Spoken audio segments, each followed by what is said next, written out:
Bien, hermanos, vamos ahora a tener la lectura de la palabra del Señor. Vamos a leer un salmo, el Salmo 68. Salmo 68. Y dice así, pues la palabra del Señor al músico principal, Salmo de David, cántico. Levántese Dios, sean esparcidos sus enemigos, y huyan de su presencia los que lo aborrecen. Como es lanzado el humo, los lanzarás. Como se derrite la cera delante del fuego, así perecerán los impíos delante de Dios. Mas los justos se alegrarán, se regocijarán delante de Dios y se gozarán con alegría. Cantad a Dios, cantad salmos a su nombre, ensalzad al que cabalga sobre los cielos, Ja es su nombre, y alegraos delante de él. Padre de huérfanos y defensor de viudas es Dios en su santa morada. Dios hace habitar en familia a los solitarios, saca a los cautivos a prosperidad, mas los rebeldes habitan en tierra árida. Oh Dios, cuando tú saliste delante de tu pueblo, cuando anduviste por el desierto, Selah, la tierra tembló, también destilaron los cielos ante la presencia de Dios. Aquel Sinaí tembló delante del Dios de Israel. Abundante lluvia esparciste, oh Dios. Cuando tu heredad se cansó, tú la restableciste. Los que son de tu grey han morado en ella. Por tu bondad, oh Dios, has provisto para el pobre. El Señor daba palabra. Las que anunciaban buenas nuevas eran un gran ejército. Huyeron reyes de ejércitos, y la que se quedaba en casa repartía los despojos. Aunque fuisteis echados entre las ollas, seréis como alas de palomas cubiertas de plata, y sus plumas de amarillez de oro. Cuando esparció el Omnipotente los reyes en ella, se emblanqueció esta como la nieve en el monte Salmón. Monte de Dios es el monte de Basán, monte alto es el monte de Basán. ¿Por qué observáis, oh montes altos, al monte que deseó Dios para su morada? Ciertamente Jehová habitará en él para siempre. Los carros de Dios son millares y millares. El Señor estará entre ellos como en el Sinaí, en el santuario. Subiste a lo alto, cautivaste la cautividad, tomaste dones para los hombres y también para los rebeldes, para que habite entre ellos Ja Dios. Bendito sea el Señor, que cada día lleva nuestras cargas, el Dios de nuestra salvación, Selah.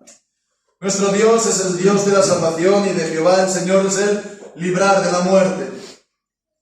Ciertamente Dios herirá la cabeza de sus enemigos, la mollera cabelluda del que camina sus pecados. El Señor dijo, de Basán haré volver, te haré volver de las profundidades del mar, para que tu pie se enrojezca de la sangre de tus enemigos, y con ella la lengua de tus perros. Vieron tus caminos, oh Dios, los caminos de mi Dios, de mi Rey en el santuario. Los cantores iban delante, los tañedores detrás, en medio de las doncellas con panderos. Bendecid a Dios en las congregaciones, al Señor, vosotros de la estirpe de Israel. Allí estaba el pequeño Benjamín señoreándolos, los príncipes de Judá en su congregación, los príncipes de Zabulón, los príncipes de Neftalí.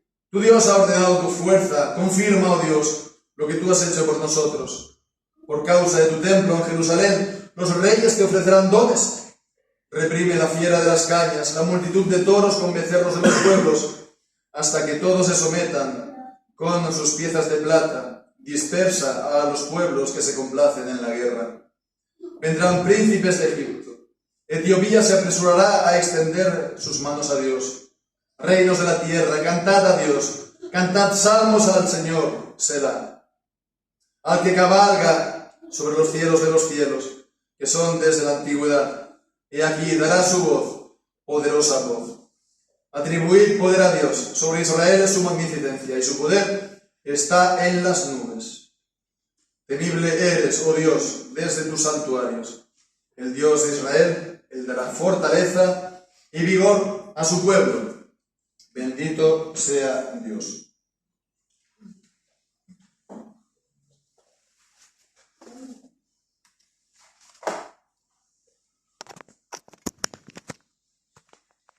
Muy bien, pues nada, hermanos, estas 2 semanas que ha habido, tengo que hacer bastantes vuelos, y cuando estaba en en el avión, me ha tocado bastantes veces la ventanilla. Supongo que a vosotros también cuando vais a casa, ¿no? En el avión, pues tal vez os pase también a la cabeza este texto que dice que Dios cabalga sobre los cielos. A mí es un texto que es recurrente. Cada vez que estoy allí, pues me viene a la cabeza Dios cabalga sobre los cielos. Aquí en el versículo 34 también dice su poder está en las nubes. Son imágenes de la majestad y del poder omnipotente de Dios que está pues sobre los cielos, sobre todas las naciones de la tierra. Este canto que es uno de los llamados, ¿cómo se le dice así? Va como el guerrero divino. En todo caso vemos que el que cabalga sobre los cielos está en el versículo 4, también está en el versículo 33, al que cabalga sobre los cielos de los cielos. Así entonces comienza y así acaba este salmo. Este salmo es uno de los más emblemáticos, por lo menos del Salterio, el Salterio de Ginebra, ¿no? Se le conoce allí también como el Salmo de las Batallas, que ha sido pues uno de los cantos que acompañó al pueblo de Dios, en especial también la Iglesia en Francia, en momentos duros, en momentos también de guerras de religión incluso. Y bueno, pues conviene también tenerlo presente, ¿no? Creo que hoy es el día que se celebra la Reforma, tal vez, ¿no? No lo celebramos especialmente, pero bueno, ahí está, lo podemos también tener presente. Y es un salmo que, como hemos visto al leerlo, está lleno de imágenes, llenos de figuras, ¿no? A veces que nos quedamos un poco pensando acerca del significado, ¿no? Es algo que por así decirlo, nos estimula, ¿no? Para la interpretación. Y bien, pues además es un salmo que, como vemos en la introducción, en el título, ¿no? Pues no se nos dice nada acerca del contexto, del momento en el cual fue escrito. Otras veces pues se nos dice en el Salmo 51 que lo escribió David cuando salió de delante de Natán, cuando Natán lo corrigió, etcétera. Pero aquí no hay ninguna indicación del contenido, del contexto, con lo cual pues hemos de concluir que el Señor no ha querido esto y que realmente es para que lo leamos y lo interpretemos tal vez de manera más directa, ¿no? Sin hacer tanta alusión al contexto, pero con todo y con eso sí que hay hay un punto inicial del cual podemos partir, que es, sí, el versículo inicial dice, levántese Dios, sean esparcidos sus enemigos y huyan de la presencia de Dios o de su presencia los que lo aborrecen. Y esto, pues es prácticamente una cita literal de Números capítulo 10 y versículo 35. Podemos leer allí Números 10, 35. Y sucedió que al partir el arca Moisés decía, levántate Jehová y sean esparcidos tus enemigos y huyan de tu presencia los que te aborrecen.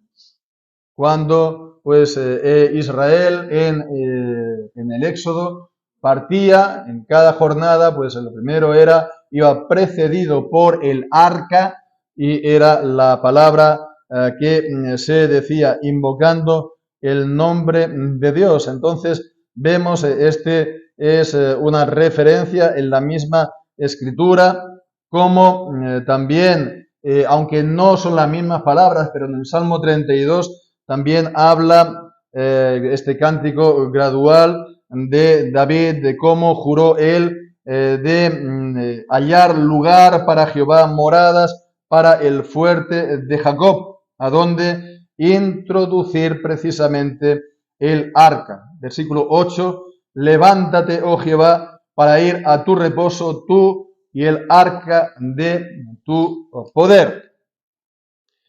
Bien, pues esto a mí me hace pensar que el Salmo 68, tiene como telón de fondo todo esto, sobre todo esta, podemos llamar peregrinación de Israel hasta llegar a la tierra prometida, estos 40 años en el desierto, ¿no? Y que esto es también tipo de esta entrada en el arca, en el templo, y esto, pues vemos, es un salmo que tiene un carácter profético, ¿no? Es decir, que no se está solamente refiriendo al movimiento del pueblo de Israel en el desierto, sino que también mira al futuro y realmente tiene un cumplimiento pleno en el Señor Jesucristo, en los tiempos de Cristo, en aquello que Él va a hacer por la Iglesia y que va a hacer también por medio de la Iglesia. Ya de entrada, pues, lo primero que podemos considerar es esta palabra inicial que hemos leído: sí, levántese Dios, sean esparcidos sus enemigos y huyan de su presencia los que aborrecen. Esta palabra que, como vemos, pues nos dice que Dios pues será exaltado. El verbo levántese puede ser tanto en futuro, se levantará, o también como si fuera un deseo o una oración, así lo tenemos, levántese.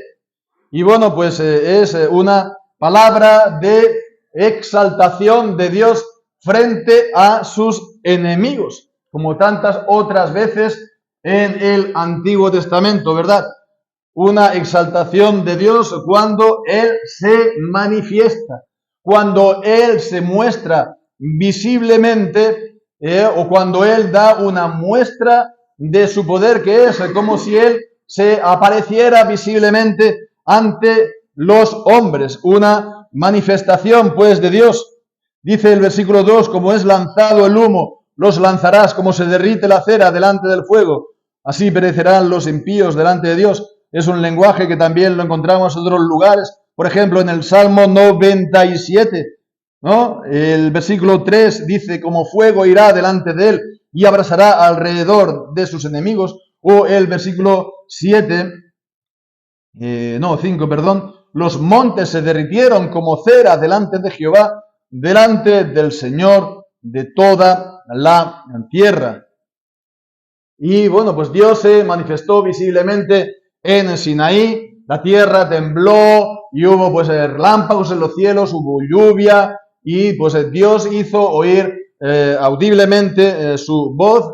Y bien, pues vemos, eso fue una manifestación de Dios visible, ¿no? Fue una manifestación de Dios. Y bien, pues esto era en el Antiguo Testamento, esta manifestación entonces, o esta, digamos, mejor dicho, esta exaltación, levántese Dios, durante el Antiguo Testamento la hacía Dios, sí, digamos, podemos decir así, en cuanto a su divinidad, pero sabemos que en el Nuevo Testamento Dios se ha manifestado por Jesucristo, en Él, a través de Él, ¿no? A Dios nadie lo vio jamás, pero el unigénito Hijo, pues Él lo ha dado a conocer. Quien me ha visto a mí, ha visto al Padre, dice el Señor Jesucristo. Entonces, en el tiempo de Cristo, pues vemos, Él se levanta y se exalta, pues, Dios, el Cristo es levantado y exaltado entonces en cuanto a su encarnación, ¿no? Se podría decir en su humanidad, ¿no? Como dice también segunda de Timoteo, cuando dice, o primera Timoteo, cuando dice Jesucristo hombre, para hablar de su encarnación, de Él como mediador. Y bien, pues sí, de esta manera entonces Cristo ha sido levantado. Cristo ha sido levantado, Romanos capítulo 1, versículo 4, en su resurrección. Romanos 1, 4, leemos allí.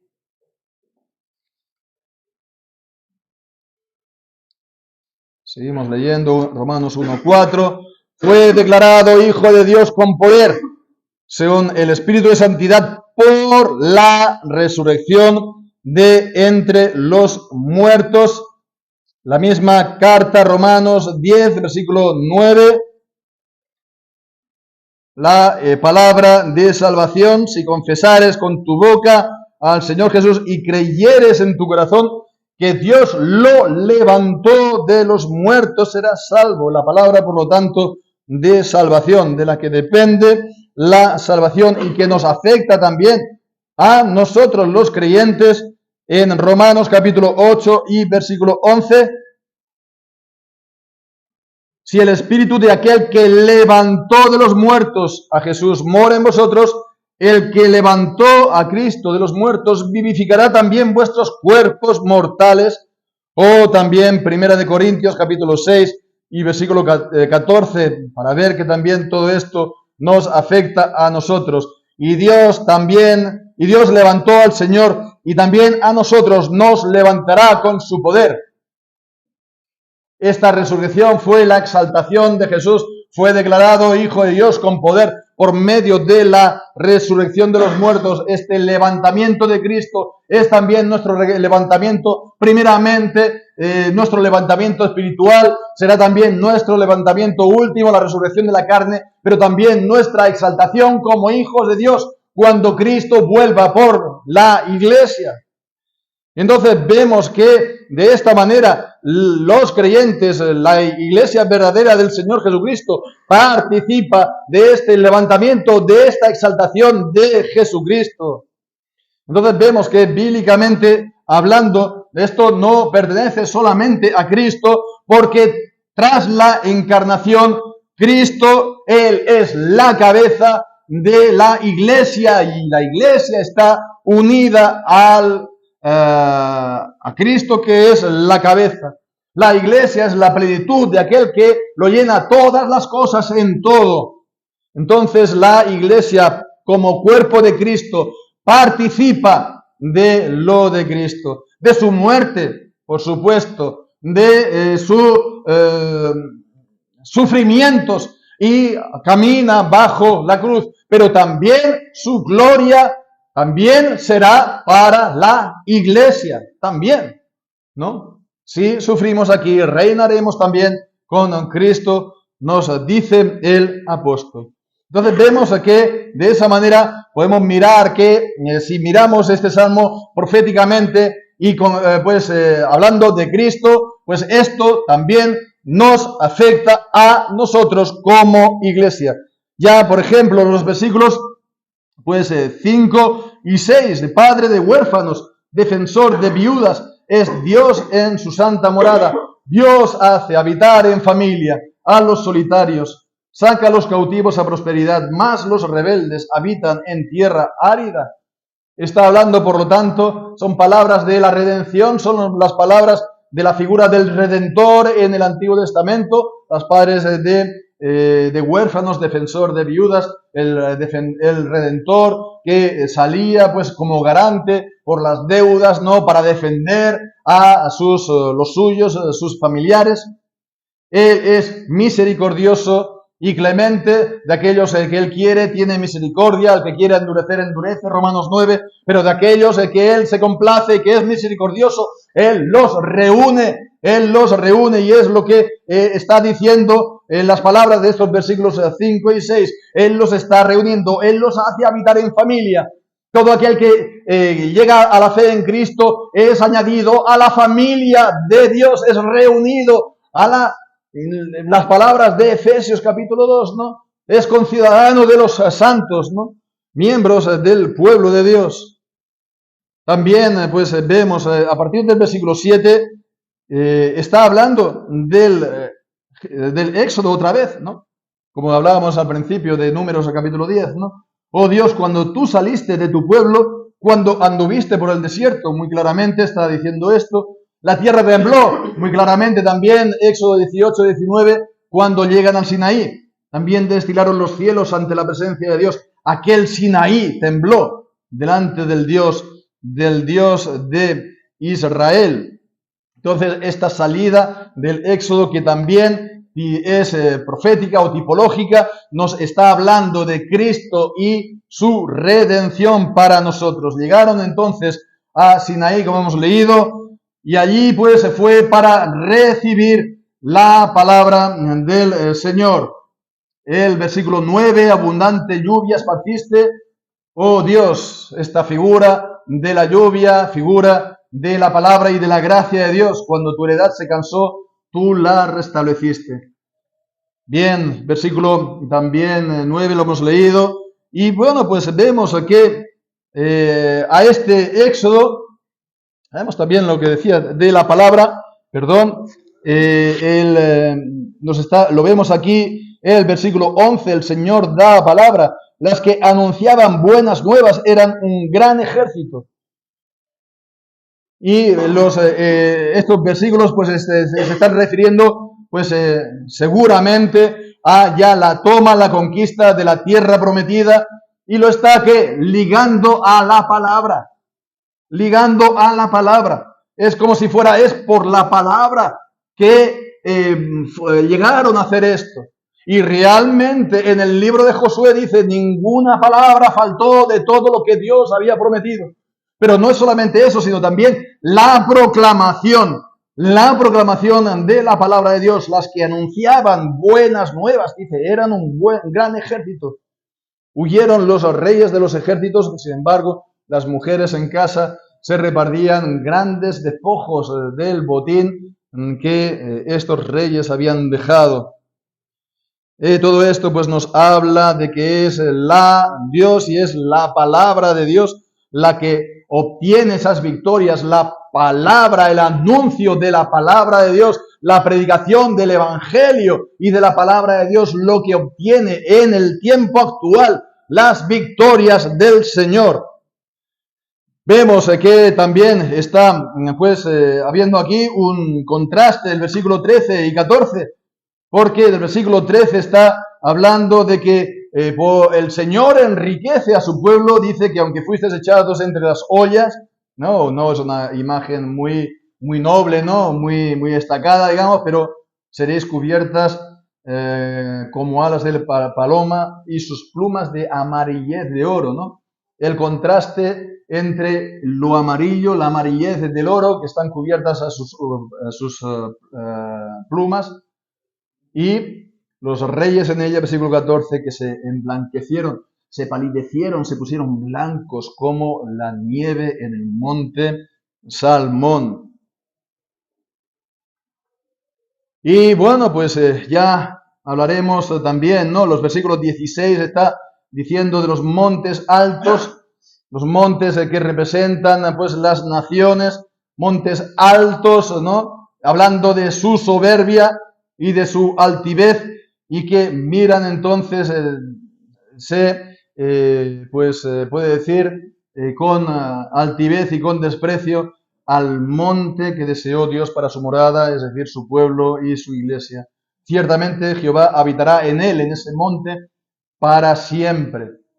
Y en el versículo 17 decía, pues esto tal vez lo vamos a comentar más tarde, los carros de Dios son miriadas y millares y millares, Dios está entre ellos como en el Sinaí, en el santuario. La misma idea en todo caso que el versículo 16, Jehová habitará en él, en el monte, y aquí también pues dice que el Señor está en ellos, siempre la presencia del Señor en medio de su pueblo.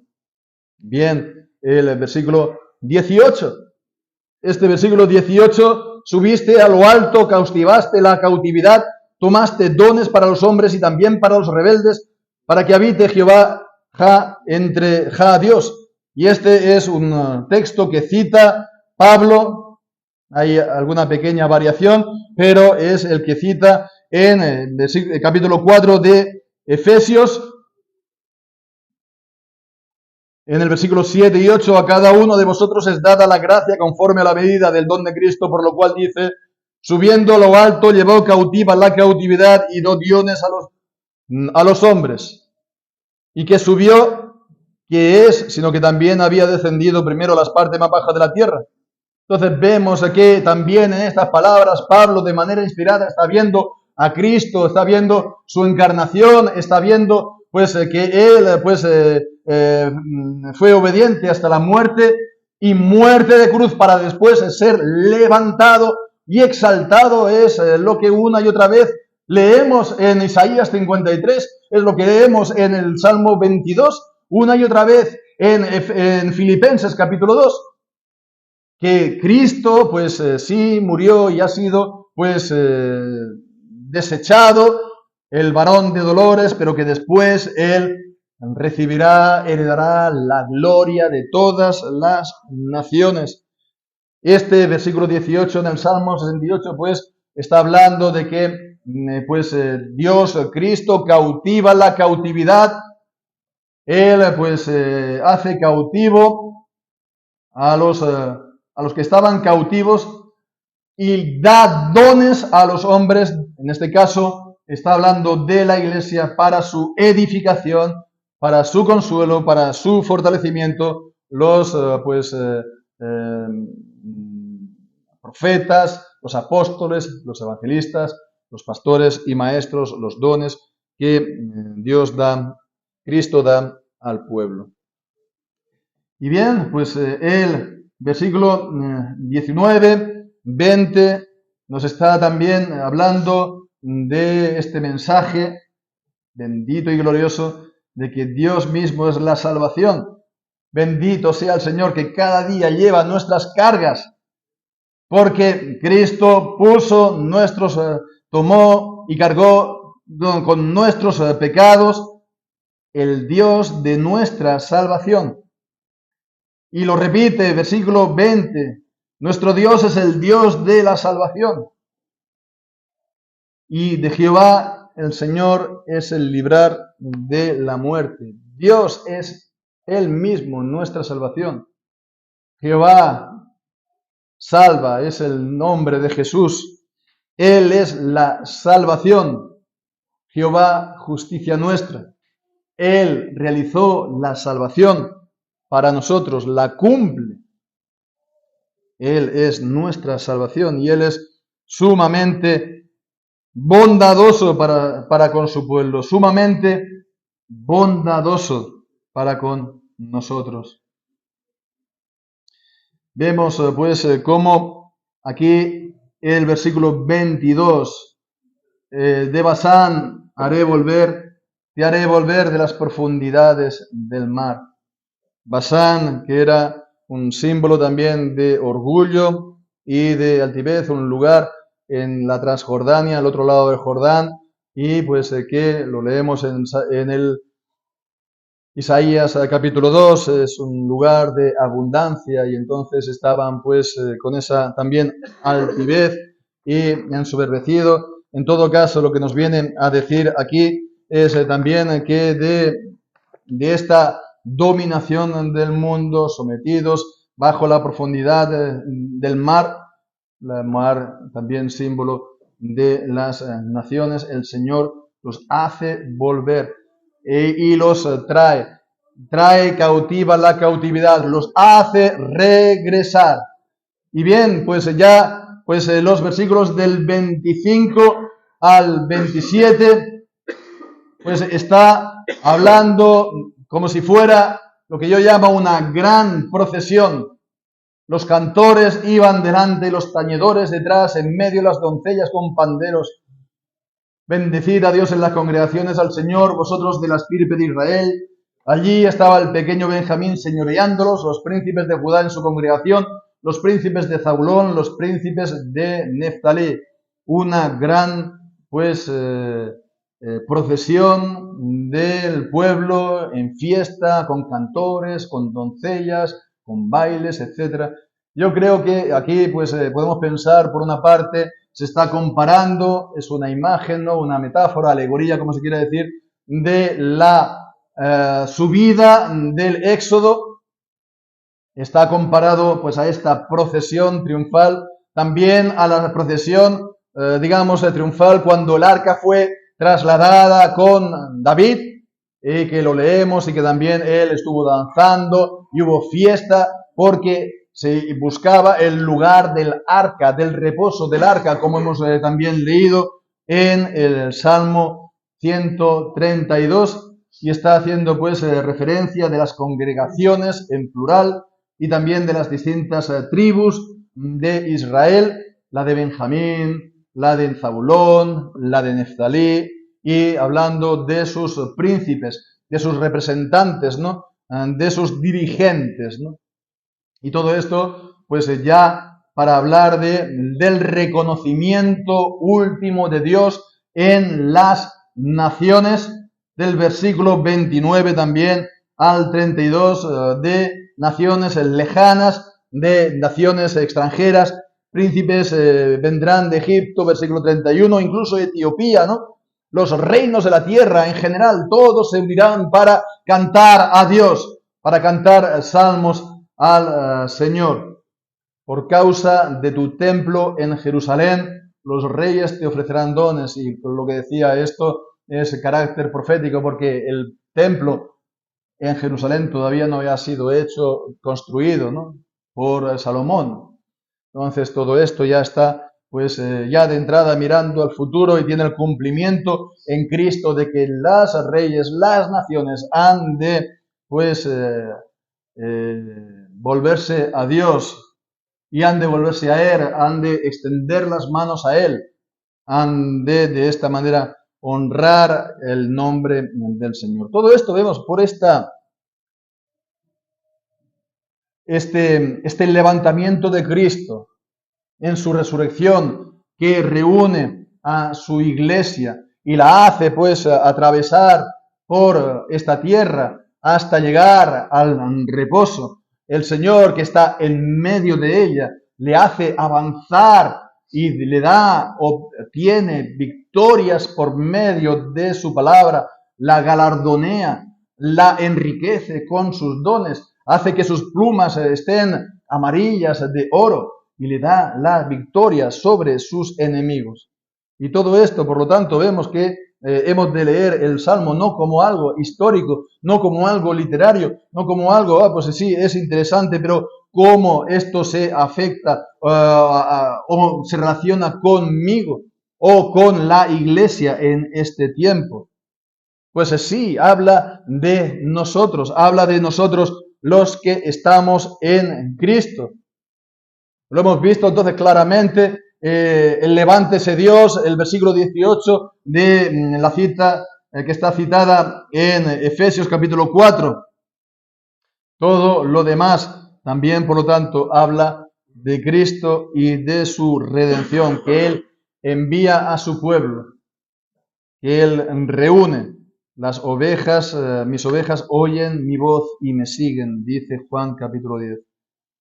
Entonces, vemos, es un salmo de victoria.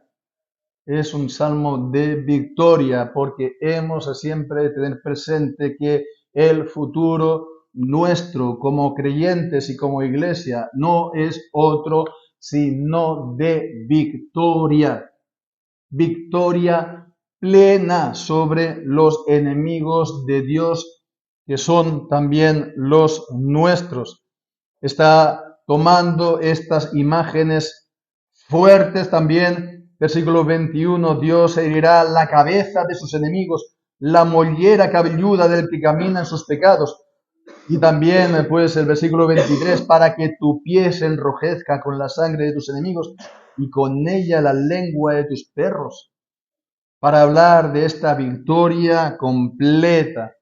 Ahora bien, cuando está hablando en el versículo 21 de la cabeza de sus enemigos, está hablando de la cabeza en singular.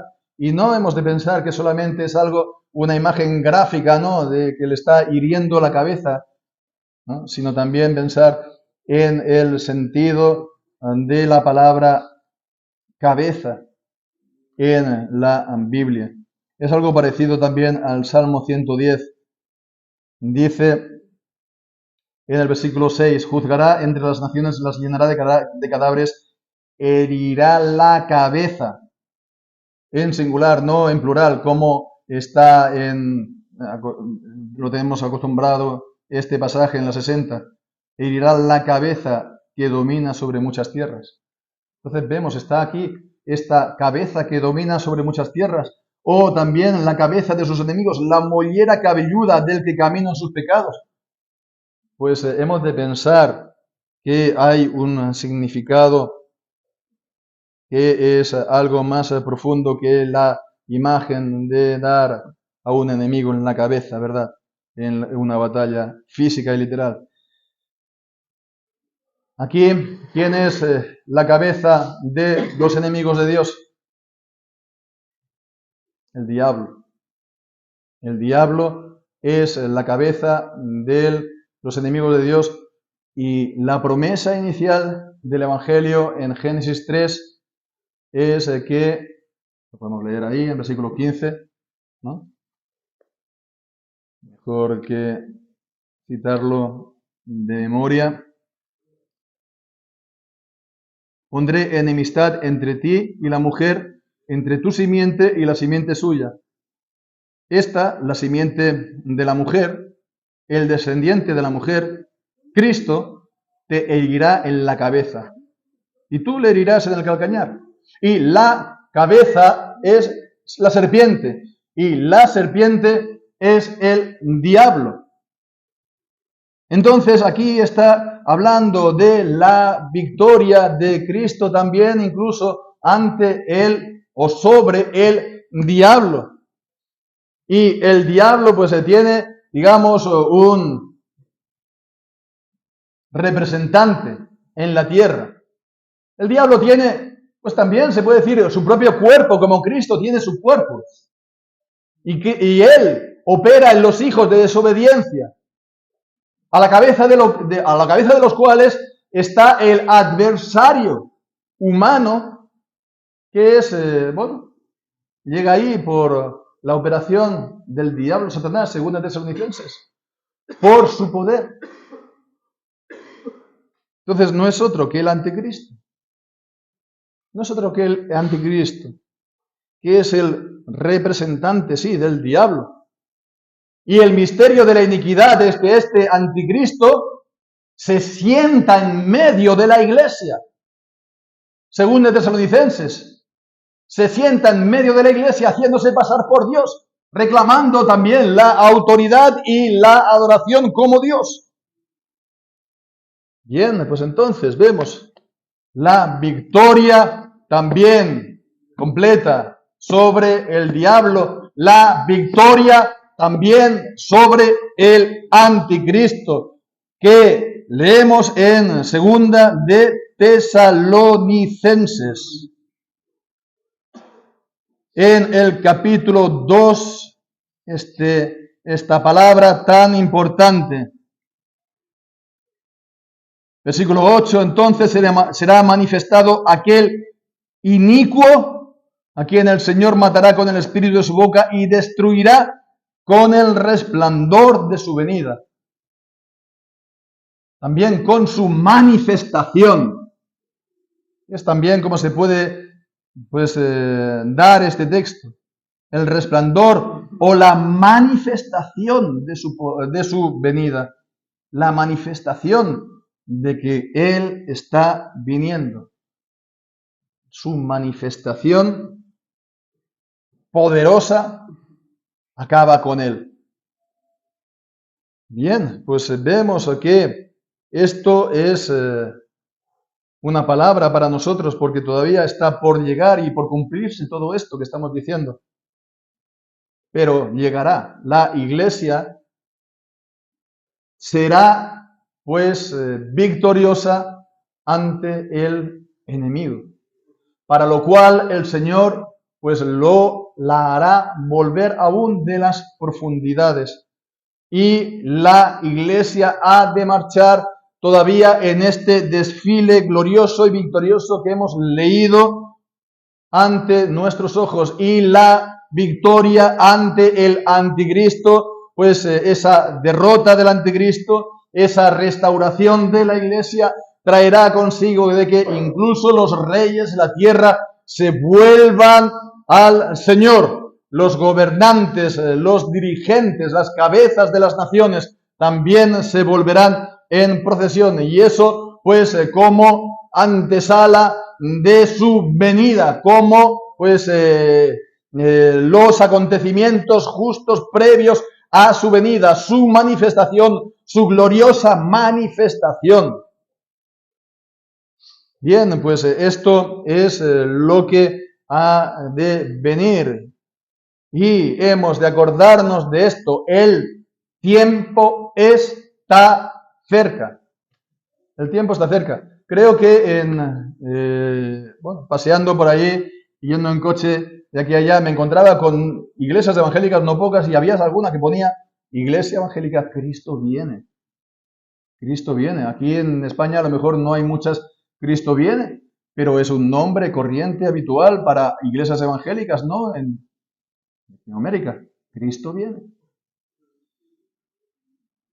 Pero vemos que esto está grabado en la conciencia de buena parte del mundo evangélico y es correcto, Cristo viene. Lo único que pasa es que es en el sentido que se le ha enseñado según la teología dispensacionalista de que Cristo viene, pues el rapto secreto, ¿no? El rapto, ¿no? El arrebatamiento, ¿no? Cristo viene, pero es el tiempo de su manifestación y de su poder. Y para esto la Iglesia, una vez más, ha de estar restaurada, ha de unificar las fuerzas dispersas para a una voz denunciar al anticristo y a una voz, por lo tanto, seguir el camino del Señor y proclamarlo, dar palabra, anunciarla a las naciones.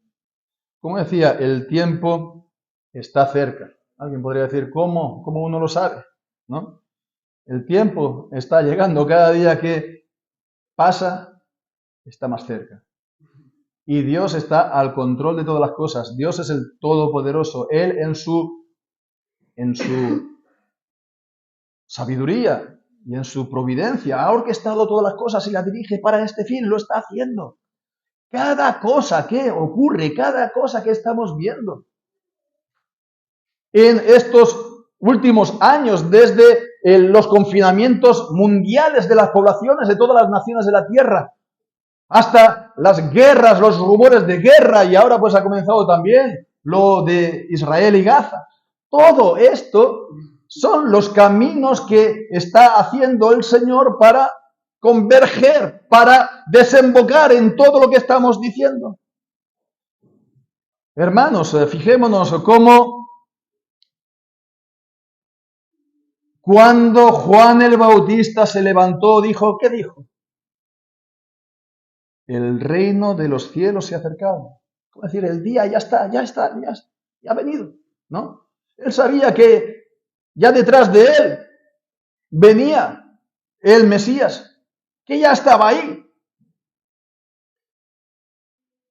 El Señor se lo había mostrado, él lo sabía. Y bien, pues entonces, nosotros no sabemos, por supuesto, no estamos poniendo fecha, no podemos hacerlo, porque no se puede poner fecha a la venida de Cristo, pero sí se puede decir que antes de su venida ha de haber todo lo que estamos diciendo y que es nuestra responsabilidad. Y es por eso es lo mismo que hizo Juan el Bautista. Él dijo, pues sí, va a venir, está viniendo, ya ha venido, por lo tanto, atención todos, porque el hacha está puesta ya a la raíz de los árboles y todo árbol que no da buen fruto es cortado y echado al fuego. Haced frutos dignos de arrepentimiento porque ya no hay más tiempo. Y todo aquel que ha defraudado en algo a su hermano, a todo aquel que ha hecho algún pecado, arrepiéntase, restituya lo hecho, vuelva al Señor. Los padres se vuelvan a los hijos se vuelvan a los padres. Haya restauración también de las relaciones, haya también, por lo tanto, pues,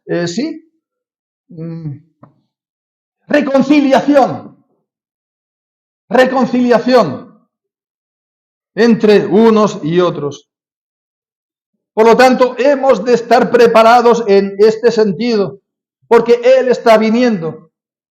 Y hemos de acordarnos de la palabra, de las vírgenes sensatas y de las insensatas, de aquellas que lo estaban esperando, primero, lo estaban esperando y lo tenían con aceite y sus lámparas brillando, y aquellas que no tomaron suficiente aceite y cuando vino les pilló desprevenidas. Hemos de tener aceite en nuestras lámparas. Hemos de estar esperando a nuestro Señor. Hemos de estar no andando en la carne, sino en el Espíritu. Tener el aceite es lo que significa esta imagen. Y no dormir con el mundo. No empacharnos con el mundo, ni emborracharnos con el mundo. No, pues, vivir nuestra vida solamente pues con la perspectiva de la vida del mundo y no más, Hemos de alzar los ojos al cielo. Ahí está Cristo. Él es nuestra vida y Él está viniendo para nosotros. Hemos de esperar su advenimiento. Todo aquel que tiene esta esperanza puesta se purifica así como Él es puro. Y hemos de amar su venida, esperarla, hacer todo lo necesario por nuestra parte para ser hallados en su presencia, santos y sin mancha, sin mácula, sin nada de lo que avergonzarnos. Así, por lo tanto, pues deseemos esto, hermanos, deseemos, anhelemos todas estas cosas. El tiempo, hermanos, se acerca y bien, pues el Señor ciertamente lo va a cumplir todo esto. Lo va a cumplir. Y quiera Dios, por lo tanto, que lo podamos ver con nuestros propios ojos. Pues que así sea, hermanos. Que el Señor bendiga su santa palabra. Amén.